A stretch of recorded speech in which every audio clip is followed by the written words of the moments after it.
አሰላሙ አሌይኩም ወረህመቱላሂ ወበረካቱ። ሰላም ሰላም ብያለሁ ቤተሰብ፣ እንዴት ናችሁ? ደህና ናችሁ ወይ? እኔ ደህና ነኝ አልሐምዱሊላህ። ለመላው እስልምና እምነት ተከታዮች እንኳን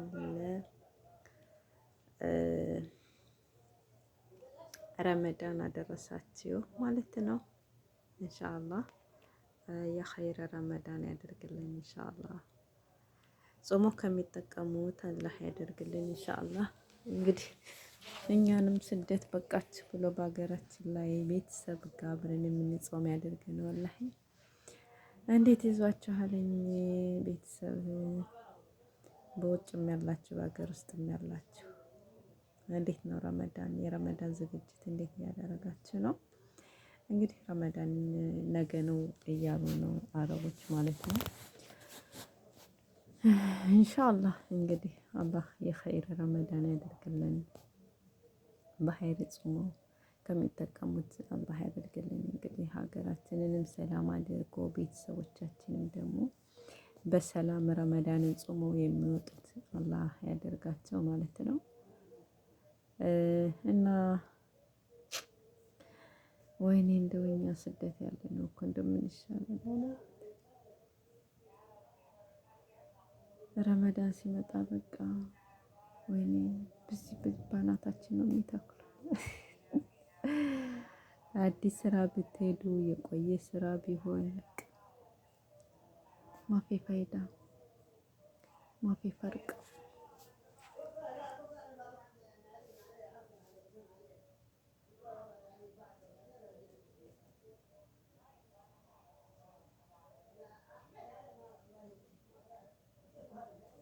እና እንዴት ናችሁ? ደህና ናችሁ? ሴትዬ እያወራች ነው። በጣም ሽማግሌ ናት ሴትዬ ነው። ስታወራ ጮህ ብላ ነው የምታወራ። ላውድ አድርጋ ነው አንደኛው የምታወራ። ጆሮዋ ብዙም ስላል አይደለም። እንግዲህ የዘንድሮ ረመዳን ደግሞ ከሽማግሌ ጋር ነው የምጾመው ማለት ነው። ኢንሻአላህ እንግዲህ አላህ እኛንም ደግሞ በቃችሁ ብሎ በሀገራችን ላይ ቤተሰብ ጋር የምንጾም ያደርገን ማለት ነው። በስደት ያላችሁ ደግሞ እንግዲህ አላህ ያግዛችሁ። እንግዲህ በጣም የረመዳን ስራ በጣም ከባድ ነው። በተለይ ምግብ ብሎ በአሁኑ ሰዓት የሚገባ በጣም ከባድ ነው። እንግዲህ አላህ ያግዛችሁ እላለሁ። ቤተሰብ እንዴት ናችሁ? እንዴት ነው ጽዳቱ? ምኑ ሳምቡሳ መስራቱ እንዴት እያደረጋችሁ ነው? በነገራችን ላይ እኔ የሚገርማችሁ የሆነ ስራ ሂጄ በቃ ረመዳን ሲቃረብ አዲስ ስራ ስትሄዱ አንደኛ መፈግፈግ፣ ሁለተኛ ሳምቡሳ ነው የሚያሰሩ። እኔ አሁን የሆነ ቤት ሂጄ 400 ሳምቡሳ ሰርቼ ነው 1 ወር ሰርቼ ወጣሁ ማለት ነው። ግን አሁን እዚህም ጋር ደግሞ አዲስ ስራ ገብቼ ደግሞ እንደዚህ ደግሞ ሳምቡሳ ጠቀልላለሁ ማለት ነው። ጽዳቱም ሳምቡሳውም ብቻ ረመዳን በጣም ከባድ ነው። በተለይ አዲስ ስራ ያው የቆየንበት እንኳን ያን ያስባችሁበት ምናምን ነው የምትሰሩ።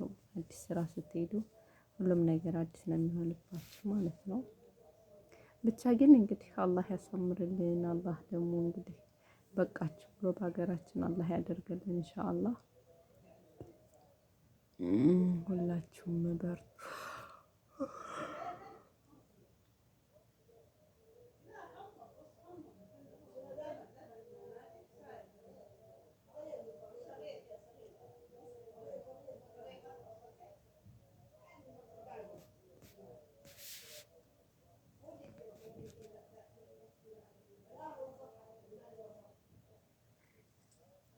እና ደህና ናችሁ ወይ? እንዴት ናችሁ? ሰላም ነው?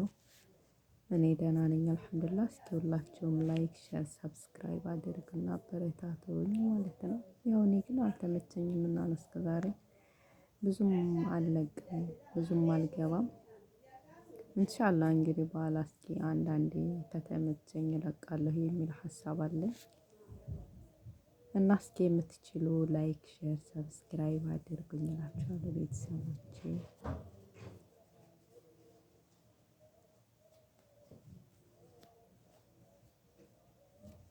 እና እንዴት ናችሁ? ደህና ናችሁ? ዝም የምለው ያው ሰዎች ሲመጡብኝ ዝም እላለሁ ማለት ነው።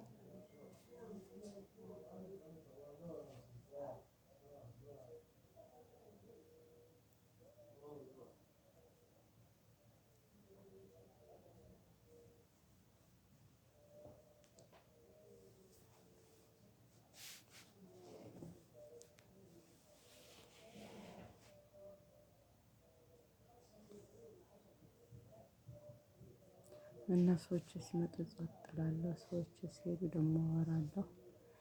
ያው የሰው ቤት ሰቀቀን ነው መቼም። እና ሁላችንም እንኳን አደረሳችሁ ብያለሁ። መልካም ረመዳን ያደርግልን ሁላችንንም ኢንሻአላህ። እና አብሽሩ ኢንሻአላህ። አልተመቸኝም ኢንሻአላህ በቀጣይ ቪዲዮ ደግሞ እንገናኛለን ኢንሻአላህ።